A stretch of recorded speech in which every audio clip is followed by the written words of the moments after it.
সরকার যদি 1 বছরের মধ্যেও এটি দিতে ব্যর্থ হয় তাহলে সারা দেশের ছাত্র জনতাকে নিয়ে আমরা আবারও মাঠে নামবো। যাদের বিরুদ্ধে অভিযোগ আছে তাদের বিরুদ্ধে আমাদের সকলকে সরব হতে হবে এবং জুলাই ঘোষণাপত্র এবং জুলাই সনদের জন্য আমরা 5ই আগস্ট এই গণ অভ্যুত্থানের 1 বছর পূর্তি হবে। আমরা 3রা আগস্টের মধ্যে সেটি কার্যকর দেখতে চাই এবং সরকার যদি 1 বছরের মধ্যেও এটি দিতে ব্যর্থ হয়, সকল রাজনৈতিক পক্ষ মিলে যদি ব্যর্থ হয় তাহলে সারা দেশের ছাত্র জনতাকে নিয়ে আমরা আবারও মাঠে নামবো।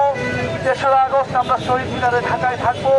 আপনাদেরকে 3রা আগস্টের আহ্বান জানাচ্ছি এবং ইনশাল্লাহ আমরা আবারও মাগুরাতে আসবো। মাগুরার বাসী এলাকার যে সমস্যা সেই সমস্যার সমাধানের জন্য জাতীয় নাগরিক পার্টির নেতৃবৃন্দ আপনাদের সাথে সবসময় থাকবে।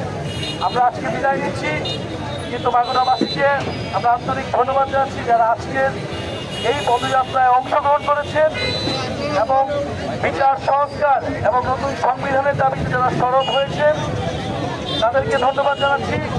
মাগুরার যারা জুলাই গণঅভ্যুত্থানে শহীদ রয়েছেন তাদেরকে স্মরণ করছি এবং আহত যোদ্ধা যারা রয়েছে তাদেরকে গভীর শ্রদ্ধার সাথে স্মরণ করে আমরা আজকের এই পথসভা এখানে সমাপ্ত ঘোষণা করছি। আসসালামু আলাইকুম।